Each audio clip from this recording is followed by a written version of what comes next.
Welcome back, Divas, to Dress Rehearsal, the podcast where Broadway and fashion take center stage, and we dive deep on the roles that shape us on stage and off. I'm your host, Mackenzie Jacob. Today's guest is Talia Suskauer. Talia is truly a force. She is the youngest full-time Elphaba, stepping into the green at just 23 years old. She played the role both on tour and on Broadway, and just came off an epic run as Lucille in Jason Robert Brown's masterful musical, Parade. We chat about spreading Jewish joy, living and working with her sister Becca, and shopping on Fifth Avenue with her dressing roommate Andrea Burns in between shows. I mean, yes, Andrea Burns from the original cast of In the Heights and Songs for a New World. Talia is now leading the new off-Broadway show, A Walk on the Moon, at the Laura Pels Theatre until August 22nd. The show is a beautiful mix of Dirty Dancing meets Bridges of Madison County, where Talia's character Pearl goes on a journey of self-discovery and liberation over the course of the summer of 1969 in the Catskills. It's Woodstock, it's the moon landing, it's Jewish humor, full of quick whips and silliness. I hope you enjoy this episode with Talia Suskauer. And welcome, Talia Suskauer, to the podcast. Talia, how are you? I am great. Well, we start out every episode with how did you get bit by the theater bug? How did I get bit? Well, when I was a wee little thing growing up in South Florida, it was kind of like twofold for me. I think my mom just absolutely loves theater and loves musical theater, and her dad took her like to shows in New York and in the West End, and so she would always play cast albums for us in the car. So that was like one way I was hearing it. And then my cousin Alex, who's 10 years older than me, was like always in her high school musicals. So we would go see her do that. And I think that both of those things were like, ooh, what's this? And I think I love it. You're like, cool cousin Alex, I'm following you. Yes, that was it. And also, we're very lucky where we grew up that there's so much theater. Like, Yes. there's Everywhere. there's so many regional theaters, and it's a big part of like New Yorkers just like living in South Florida. Yeah, exactly. And like they bring a little bit of that down with them, but also, we have like those three touring houses that are like so close to each other. So all the different national tours would come through and I would see things like that. Like it was just it was so much. And Yeah. people don't realize it. People don't know. People don't know, but South Florida has it going on. Who knew? Who knew? Well, also growing up, I know you went to French Woods, the iconic Yeah. musical theater camp in the Catskills. Now Yes. you're telling a story set in the Catskills. So I'm Yeah. curious what made you most excited about A Walk on the Moon? Oh, so many things. I mean, well, first of all, like you said, like spending so many summers in the Catskills, like knowing what that is like, and just even like leaving the city and feeling like you can breathe a little bit up there, like that's massive. But yeah, this story hits home in so many ways. Like it's just like a story about a beautiful like Jewish community and like all of the, New York Jews that would go up to the Catskills. I think it originally started as like, there were so many resorts that didn't allow Jews to even stay there. So there were all these resorts in the Catskills and bungalow colonies in the Catskills that was their safe haven from anti-Semitism. But then, as that started to die down, I guess at that time and in the 60s and early 70s, like they became less relevant. And so I think like later, like now those places don't really exist up there anymore. But it's such a cool time that a lot of people don't know about. And it's where Dirty Dancing was set and all of these great stories that are set up there in the Catskills. And I love the movie and it was just like a story about like Jewish joy and not, as I'm often pegged for, like come tell the story about like hardship and trauma. And it was like, great. Yeah, I can spend the summer telling this amazing story. Great. Sounds good. Hmm. Yeah. I think that is always interesting. And I feel like that time is so cool. You think about like all the Borscht Belt comedians that came out of there, Oh my like God. Yeah. people don't realize that it was such like an epicenter for so many people's careers taking off. Yes. And we had Matt Roden on the podcast and we were talking about like the contrast of like Jewish joy versus like telling stories, I guess, of our oppression. And Hmm. it can be 13, like it doesn't have to be parade. And I think they both have such like beauty in both. And I think Yes. it's cool that you're getting the opportunity to tap into like two different sides of it. It's very cool and very special, and to get to like put our culture on stage in a way that is warm and wonderful and introducing, these audiences who mostly know what the Yiddish words are, but like if, someone who didn't know what tuchus was before can walk away knowing it, we've done our job. Oh my God, my friend and I were dying because we went last week and the couple behind us, they kept going, well, you remember that, don't you? And we're like, yeah, Diva, we know you remember that. Like, Which right. is that's been like such a cool thing, especially with our matinees. It's like all of these people are coming who were there at the Catskills and they were either, like the little boy's age or like a 16-year-old, like my daughter in the show's age, and moms or their aunts, like they all knew a Pearl, And so it's really cool to feel like the nostalgia and the recognition like from the audience. And I think a really special part too is like, what a perfect show to be the first professional show you're doing with your sister.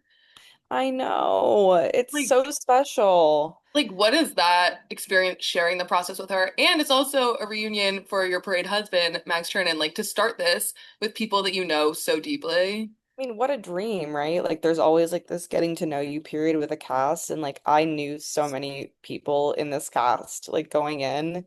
It just immediately removes that level of like, trepidation or like, warming up. It's like these people are my family already, so it's very cool. And to do the show with Becca, I mean, it's a gift. It's a total gift. And we actually just moved in together, which is hilarious.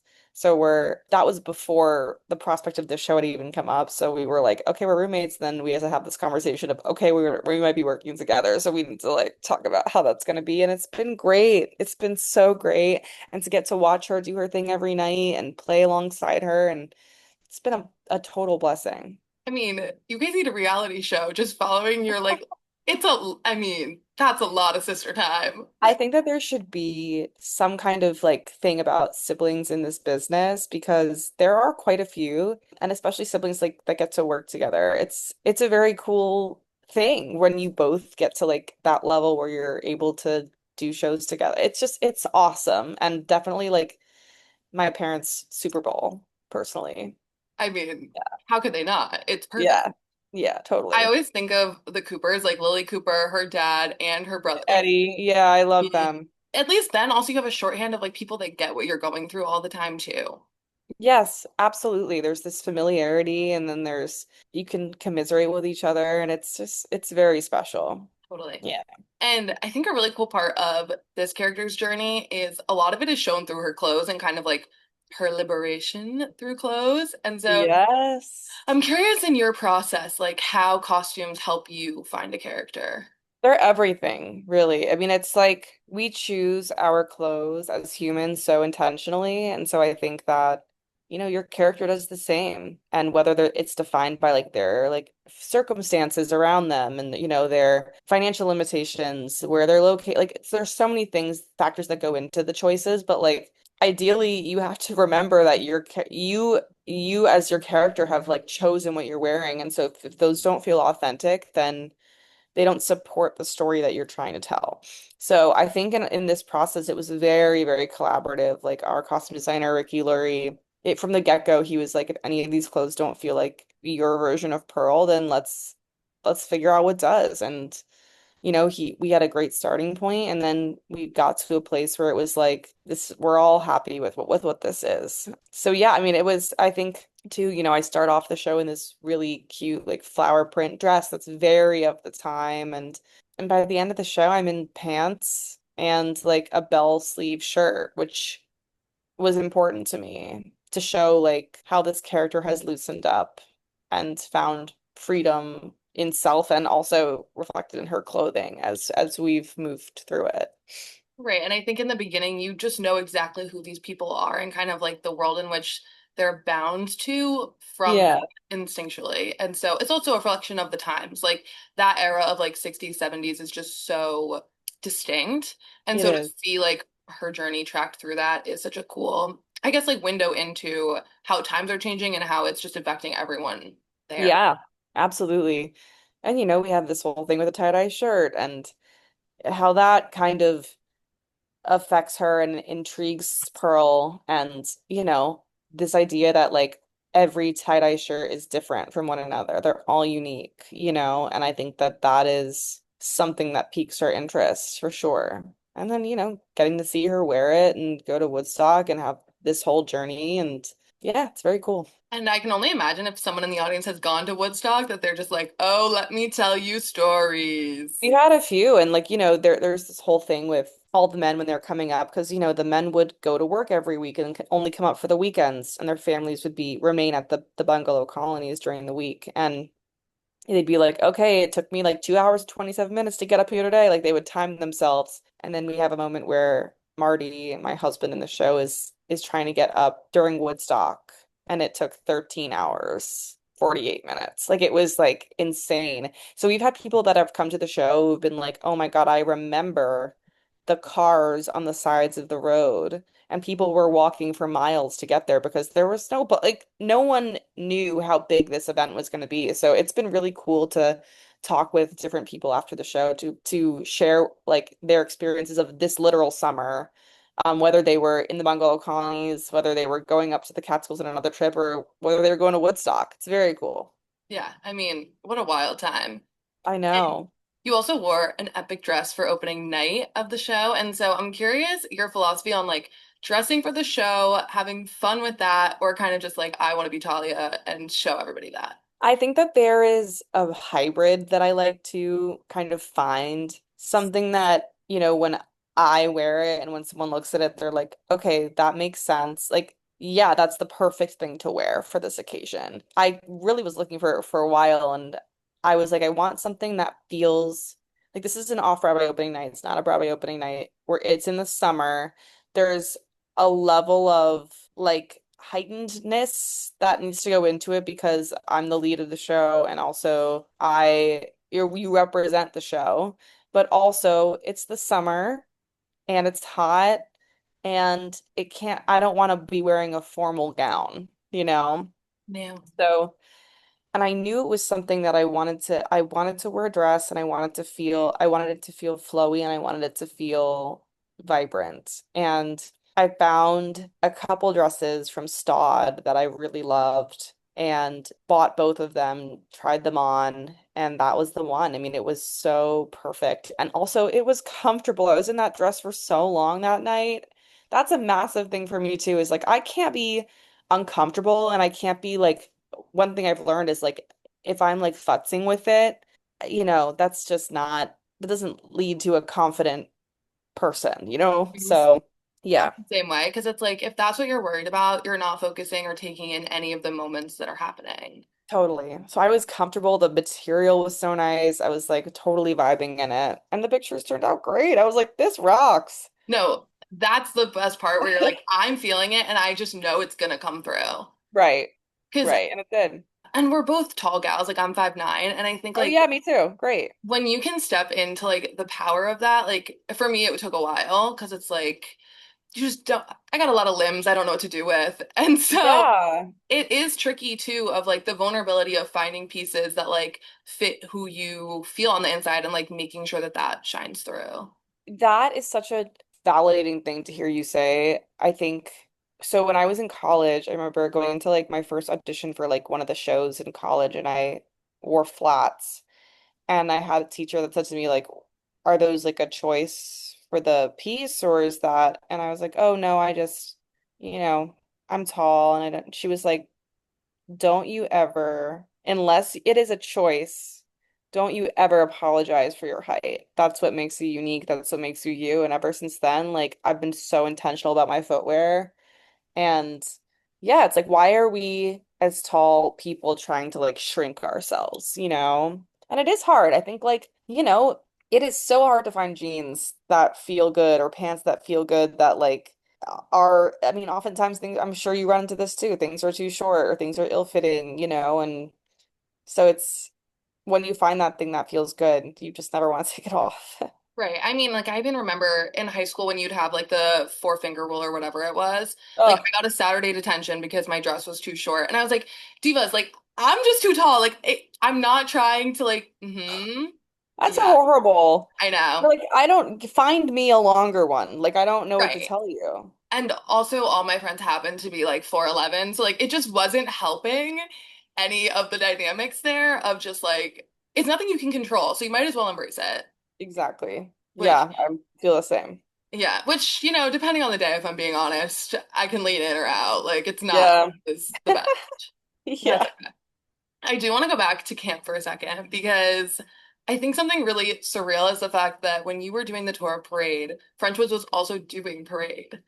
And so, like, Yeah. how wild of that, just like mind shift of like how far you've come and just also like that what you're doing is impacting such a special community.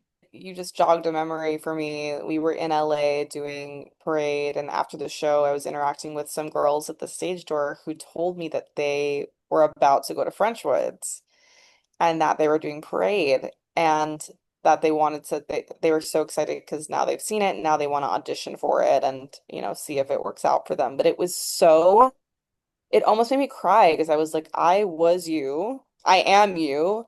And also, how cool that something that is such a formative experience for me, like they're about to have, and then I just did this show that they're gonna remember. Like it's this cool loop that I'm so like happy and honored to be in. But yeah, it's wild and it's special and oh my God, like so my dressing roommate in this show is Andrea Burns, who also is a Frenchwoods alum. And so literally every day we're talking about camp. And now, of course, Frenchwoods has like an Instagram and they have a Facebook. And so we're like every day on the Instagram, like, oh, like, what are they doing today? Like, it's so much fun because it was so formative for both of us. And I'm pretty sure Jason Robert Brown, who wrote Parade, went to Friendswoods too, right? Did with Wild. Andrea. Yeah. Oh my God, They're no really good way. friends. Yeah. That's fun. And I think she's South Florida too. She is. She's Miami. Yeah. So we have a ton in common and a lot to talk about. And And yeah, she we did go Parade. she, and she did. She did the first national tour of Parade. So we have so much in common and we have these long breaks between shows on our two show days. And so her and I sometimes go shopping together, which is really sweet. So we'll just because we're right near Fifth Avenue, so we're like, let's just like go see what's up, and it's really fun. That's so wholesome. I'm kind of Yeah, obsessed with that. it's very wholesome and very fun and yeah, so we get to, we have all these great stores right there, so we're just like going to see what's up. I'm just picturing someone coming out of a matinee and like going shopping after and being like, oh, hey, divas. Listen, that would be awesome. Anyone can join us. We're bopping along.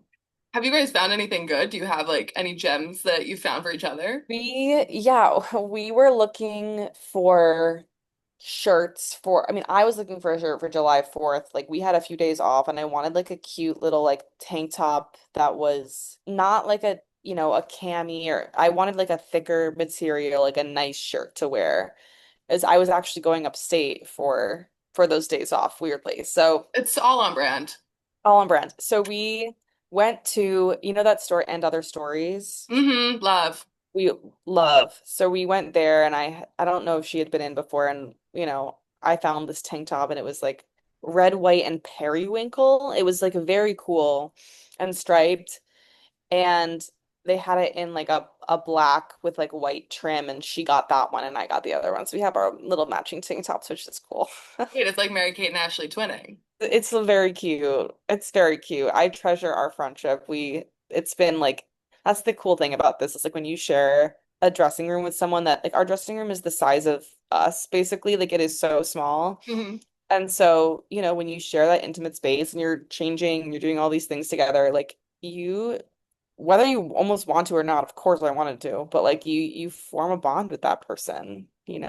Plus, like someone who's been in the business and like has probably so many stories and so much wisdom to share with you that like you can bounce things off of and just kind of get a really good sense of how to navigate things. It has been like the honor of my life because like she's also a theater nerd like I am and so it's been so cool. Anything that she has like been generous enough to share with me, I have just like soaked up like a sponge and it's just yeah, it's amazing. Like I've heard that this is someone whose voice I grew up listening to.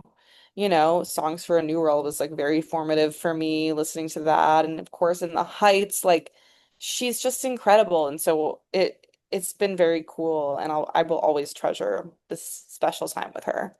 I mean, what a Lucille sisterhood. Like, who knew? It is. Not many people have played that role, so it's very cool to get to, sit with her and share our experiences of doing the show. And And I do want to dive into Parade for a little bit because I think what you said earlier is interesting. The contrast of Jewish Joy versus doing Parade, which is just like a much heavier show about anti-Semitism in the South.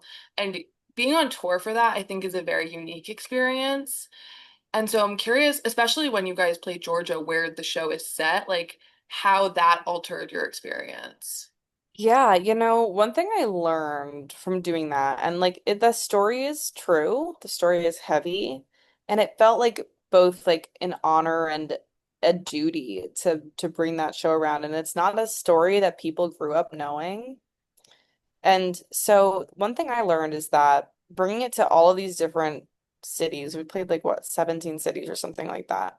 Every city has its own deep history with both like racism and anti-Semitism, and have all of the things that have happened in those cities. So, for example, we would play like Kansas City, and I was like, oh, interesting, like this community is reacting in a certain way. And I had found out that you know, just a few years prior, there was like a terrible shooting at a JCC, and so that rocked that community. And then doing the show in Minneapolis, and then we have this amazing song at the top of Act Two called Rumblin' and Rollin' that two of our Black cast members sing about what it's like to be a Black person in this time, and also like witnessing this trial from their perspective. And you know, that's where George Floyd was murdered. So it's like there were all of these things that made the different audiences react in certain ways. And then, of course, bringing the show to Atlanta, it felt like a massive honor to say these people's names there.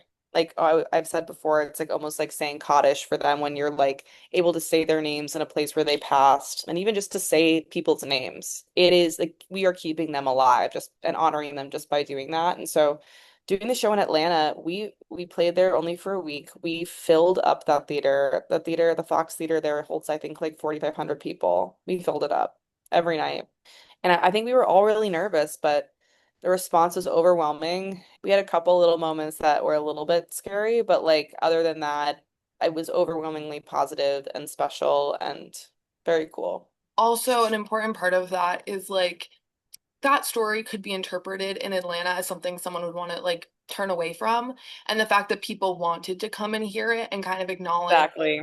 is a huge kind of swing, you know? It really could go in so many directions. And the fact that It they were is. open to it.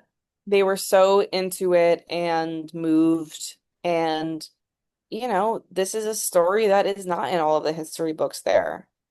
So we were also getting to teach people something about their own community. And it's our responsibility as humans of the earth, I think, to learn about the good and the bad that happened where we're from and where we live. And that's a part of our history, and it's woven into the fabric of who we are, whether we like it or not. So I think that it was really meaningful for folks to see what had happened literally just like steps away from where we were singing. Wild, truly Yeah. wild. And I will say one of my favorite performances of yours was at Broadway Shabbat, where you sang the Shema, a Jewish prayer, to the tune of Spring Awakening's Purple Summer, which like to have the brain to do that, wild. But that same prayer is sung at the end of Parade every night. And Yeah. I'm curious for you, like how these two experiences representing your identity on stage has kind of deepened you as an artist. Oh, I mean, well, I think that Broadway Shabbat was so special. It was the first of its kind, and everyone showed up. Like it was just like people really, really needed that. And to get a chance to sing our holiest prayer alongside a song that I love so deeply, it was such a gift. And people still bring that up of like how meaningful that whole event was to them. And then to hear the Shema like sung on a stage at an event that was not just for our community, what and for someone to invoke that prayer at the end of their life, which happened a lot, but like to see it sung in such a dramatically different context, right? Like it always got me. It was very special. And you know what? Our company was made up of so many different kinds of people. We had, Jewish company members, white non-Jewish company members, our Black company members, and I have to say the reverence that everyone held for that moment, despite your identities, was beautiful. And the respect that everyone had for that moment was really special. So, yeah. It is just like something that sears in your brain that you just like never forget. Yeah. And oh my God, like the audible, you could hear, first of all, a pin drop in the audience when that happens during parade. And the sobs, like I, you don't know what he's about to say. And the fact that he Hmm. opens his mouth and starts to sing that, people are so overwhelmed by it that it is, yeah, it's wild. And I'm sure like when your family would come out to see it, just to be like, that you're carrying on a legacy that is much bigger than yourself. Oh yeah. And I think that I've always felt that way about like representing myself and my family and like everything that I do, but to do that, to do parade and to get to do that for my family whenever they would come was massive. It was incredibly overwhelming and I think the most special experience of my life thus far. Yeah, I mean, I didn't know that it was coming at the end of Parade. I had like heard Parade before, but it just like comes out of nowhere and your body just like if I don't know, if you've heard it your whole life, it just feels so transcendent. It's transcendent.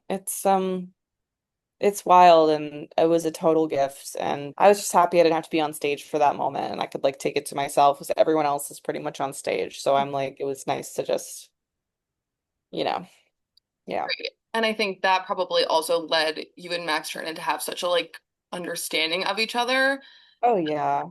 that like now getting to do another show together, Yeah, wild. I mean, it's kind of roles reversed in this one. He had a massive lift in Parade. Didn't get to leave the stage literally at all. And especially at intermission, he was sitting there and he to get to watch him do that and go through that for 9 months was such a gift. And now he is watching me do this kind of massive lift at this show and to get to be there for each other like that is really special. It sounds like he might have dreamcast you in Parade. So, you know, He did Dreamcast me in Parade alongside himself, which is a total gift. Like we barely knew each other, and I went to go see Parade, and I on Broadway, and I sent him a message and was like, congratulations, what a special thing to be a part of, and so on and so forth. And then he responded to me and was like, let's do Lucille and Leo on the tour, and I was like, wow. Then like a year later, there we were. from his mouth. Yeah. Yeah, it was crazy. And that also speaks to the power of manifestation and just like speaking it into existence. And yeah. Totally. And I think something very special that besides Lucille, you've also gotten to play another dream role. And I think putting that energy into the universe does come back to you. And you went on tour both with Wicked and Parade. And something I love about tour is, and maybe you'll feel the same way, the fact that you can get inspiration and like artistic energy from all these different places. And so I'm curious for you, like, not just shopping, but just like going around the country, how that kind of like fed you as an artist.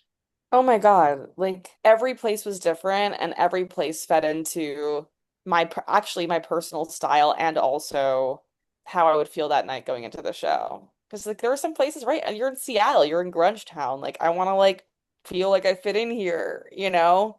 Or I'm in wine country in Sacramento. Everything would change drastically and it was just so cool. Like, vintage shopping all around would be so dope because you get to try on like a personality for the night. No one knows you. Like you can be whoever and like lean into whatever the vibe is of everywhere that you're going. The shopping was insane. The vintage shopping was I mean, that's the thing about touring is that you don't have room to bring home all the things you want to bring home. Hmm. So you have to be really judicious about your space. That Yeah. that is a hard part. I feel like I would end up shipping things home that I'm like, I can't live without this. Like it's got to go somewhere. I Like did. You know what I also did? I did Newly. Like during the winter, like I was so sick of my same coat that I was wearing. And so like, in our cold cities, I would just Newly a bunch of coats to me. It's like this rental service for people that don't know what it is. And it was great. And I got to wear like really cool coats and then ship them back the next month, and didn't have to take them with me. that's so smart. Because also, I feel like Newly is fun because it's a lot of anthropology. It's a lot of like free people clothes that like maybe I would not pick to buy, but like are sick to just be that person for like a month. Totally. And also like some crazy weird brands that are like so expensive and like the coat like I wouldn't like it wouldn't justify a purchase that expensive like just to wear it for 1 month out of the year, you know? Um, So, yeah. and I have to tell you, a look of yours that I love was the green metallic dress that you wore for the Wicked movie premiere. So good. I need to know Thank like you. how that look came together, the whole night, the whole shebang. The first Wicked movie, right? Yes. Okay. It's so good. That's a Cole Gaia dress that I actually rented on Pickle. Do you know Pickle? Oh, I know pickle. I've never Okay, done I'm it, but sure I you know about do. pickle. Yeah, so and it was clearly like worn once. It fit me like a glove. I don't think any dress has ever fit me like that. Like it was, they still sell this dress from Colt Gaia. They have it in a lot of different colors. But oh my God, I did not want to take that dress off. So I saw that and then I kind of everything just kind of came together from that. I was like, when you find the piece, you can get the bag and you get the earring. You figure out the rest of it kind of just comes together. But whoa, was that cool? And it was so fun to see every Elphaba and Glinda's different interpretation of like, we're not going to be on the nose. Well, maybe some are, but like, there's different interpretations that you can pull from that still feel true to like the archetype, but is who Yes, and you also like your personal style. Exactly. It was are. Mhm. very, very cool to see. And yeah, I mean, like, talk about hybrid, like, character versus you. Like, you know what I mean? Like, that's what it's all about. And I think that everyone kind of like understood the assignment and pulled up that night. Yeah, it was funny. We had Caroline Bowman on the pod, and she was saying Um, how, like, when you walked in, like you knew the energy shift. She was like, there was a handful of Elphibas in the corner. We were just chilling, and they were Glinda's freaking out, and she's like, it just made a lot of sense. It did. It did make a lot of sense. And it was cool too. Like you got to see, all of these people that like I grew up being a Wicked fan. And so to see all the different generations of Elphabas and Glindas was like very cool for me as a fan? And something I love about the Wicked costumes is like you can peel back the layers and see like who wore your clothes before you. Yep. And that's such a cool energy pull of like you're on the shoulders of like all these. I literally have felt like that is, yes, I've literally said that before. It is a massive, like one of my favorite things about being in Wicked. And, actually my costumes that I wore first were Caroline's costumes. So I got to wear, and she's a friend, and I got to wear, bring her strength with me on the road when I first started out before my costumes were made. And it was very cool. I mean, when I talked to Caroline, we were talking about the Penn State cult, and that really adds to your cult mentality. It does. It was like, she was one of the first people I called because I looked up to her so much and still do. And when I got the role so young, I was like, "Hey, can you please tell me, like, give me some advice?" And she took so much time out of her day and just was so beyond there for me. And I'll never forget that. It was very, very special.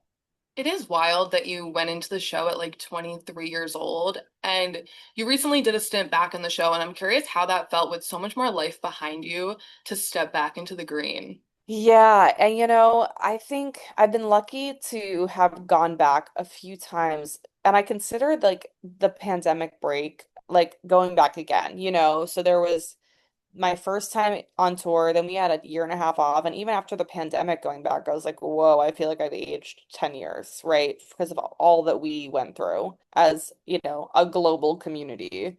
And then getting to do it on Broadway also felt different. And then leaving there and, coming back to cover, but getting to do it again in February at the end of my 20s, like I'm turning 30 in a couple weeks. But like I can't express to you how different it felt.